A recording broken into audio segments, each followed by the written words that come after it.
From decades of addiction to starting their own companies, we're going to take a look at the dark past of the Jackass members, as well as where they ended up today, starting with Johnny Knoxville, who has one of the weirdest backgrounds of the group. Before his film career ever got traction, Johnny Knoxville started off writing for magazines where he would film bits for articles, such as dropping in on a 12-foot skateboard ramp with zero skateboarding experience. The fall gave him a shoulder injury that lasted for years, but the video was also incredibly popular. This led him to do more bits like it, like the time he used self-defense equipment on his own body, including pepper spray, a stun gun, and even testing out a bulletproof vest on himself, which would set the tone for the stunts he would do in the Jackass series. When the movies were first being filmed, Johnny Knoxville was recruited thanks to his willingness to do such crazy stunts. However, it would be the same level of commitment that would lead him to having some of the worst injuries out of the group, some of which he still deals with today. It's tough because after the last film and my last interaction with Bull and Jackass Forever, that was the gnarliest concussion I've ever had. And you've had a lot. And I've had a lot, but this one, like, it changed me. Honestly, always felt like Knoxville was a little bit slower after that injury. He's still quick-witted and totally with it, but I definitely felt like I could tell he was a little bit off in a way that was not just attributable to regular aging.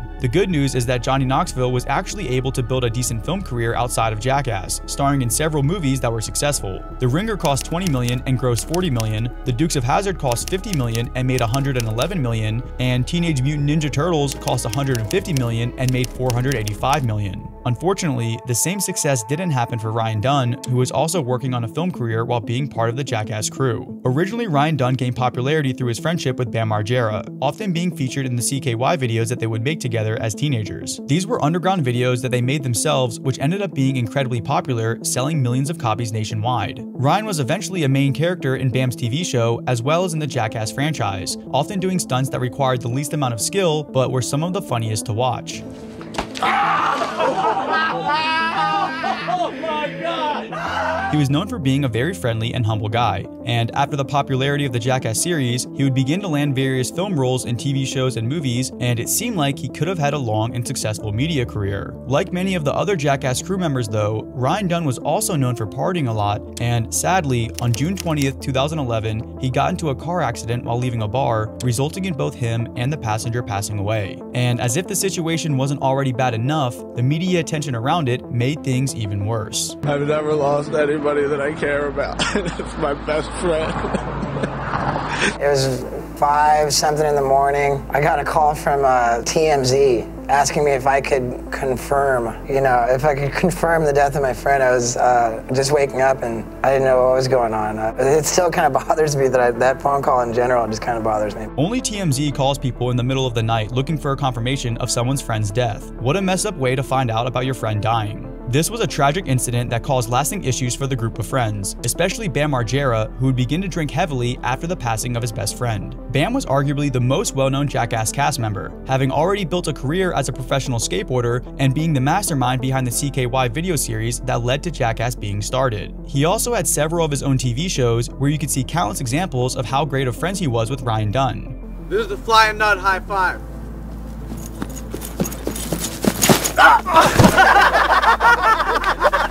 During the early to mid-2000s, Bam was living an amazing life, traveling the world, making millions of dollars, and having a great time with his friends. Similar to Ryan Dunn though, Bam had already been partying a lot by this point, and sadly, when Ryan Dunn passed away, things started to take a much darker turn. I don't have a fucking house, so I'm gonna smoke crack with the bums down at the boardwalk until I'm dead unless you deliver me fucking Phoenix. So when people say Bam might be going crazy, fucking A, maybe they're right. I'm not in Jackass 4. If anybody cares about me, don't go see their movie because I will make mine way fucking radder if you just Venmo me $1. Jackass was everything to me. Now I'm so relieved that Fuck you, Knoxville. Fuck you, Spike. Fuck you, Jeff. You fuckers never cared about me, man.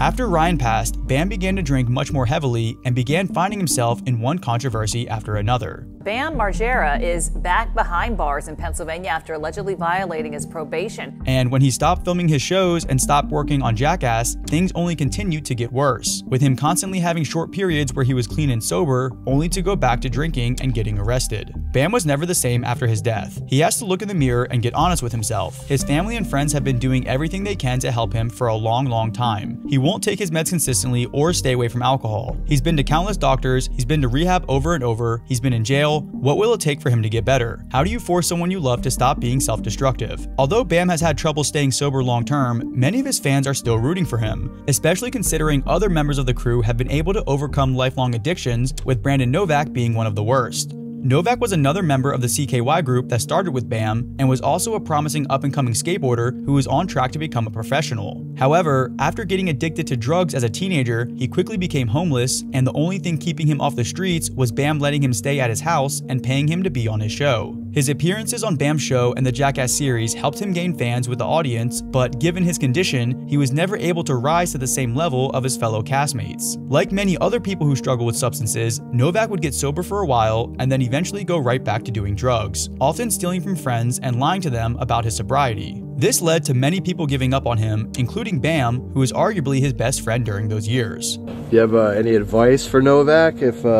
he could watch this or hear this? No, he's a lost cause. But you think he'll get better though, right? Yeah, but let's face it, it's just a matter of time when he's gonna get his hands on some pills and shit again. He'll never change.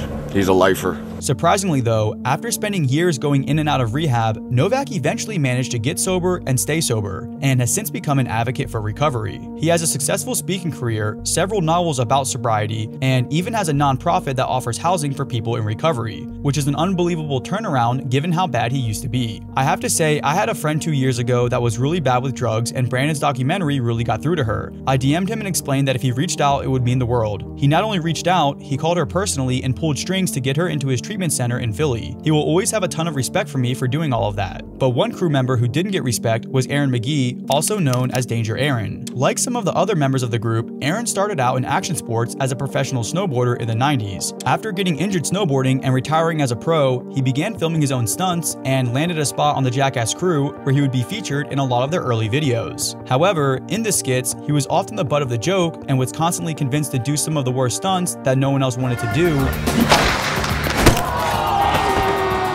And while doing some of the less desirable stunts is one thing, the pranks that were pulled on him often crossed the line. Dude, I'm ready to come out of this. Fuck, dude, he tried to bite my hand. He's trying to bite my hand. He's trying to bite my hand. He's trying to bite my hand. I don't know what. Oh my God. Oh my God. Oh God. This was especially tough because Aaron considered the crew to all be friends. And the sad part is, a lot of these pranks happened off camera and went way further than they should have, which is something that Aaron has talked about more recently. Over the years, you've kind of like been like sort of a whipping boy, you know? It's like everyone just be mean to Danger Aaron. Like what makes Jackass so special is this like camaraderie, this charisma, or not charisma, this chemistry that we have between us. Yet it's just like bullying. You've been the victim of bullying. For sure. For like, you know, a lot of the time, dude.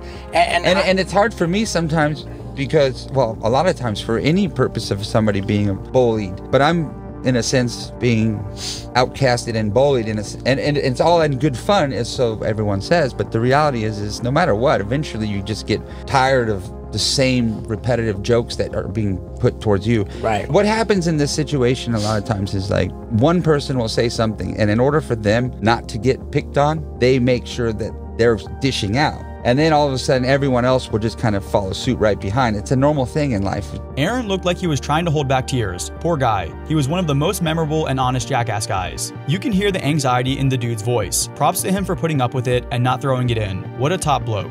This topic isn't easy to talk about just because of the emotions it brings up. Also, Steve-O is a real bro for bringing it up and letting Aaron talk about it in a healthy way. The fact that Steve-O managed to have a mature approach to the situation just goes to show how far he's come, especially considering he has one of the worst pasts out of all of the Jackass castmates. For the first half of Steve-O's adult life, he struggled with severe alcohol and drug addiction, doing massive amounts of whatever substance he could, often to the point of losing consciousness. This was something that started when he was in high school, but it was a major problem that only got worse as he got more famous. The more money Steve-O made, the more he was able to party, and with his entire public image being wrapped up in hurting himself and doing stunts, all of his bad behavior was mostly being encouraged. This resulted in a downward spiral where he would slowly lose his mind, all while documenting the entire process. I hate my neighbor! over! Steve-O would often go on wild destructive benders where he would stay up for days, destroy everything in his path, and have full-on manic episodes that he would film. This led to the entire crew staging an intervention for him, and shockingly, he managed to get completely sober in 2008.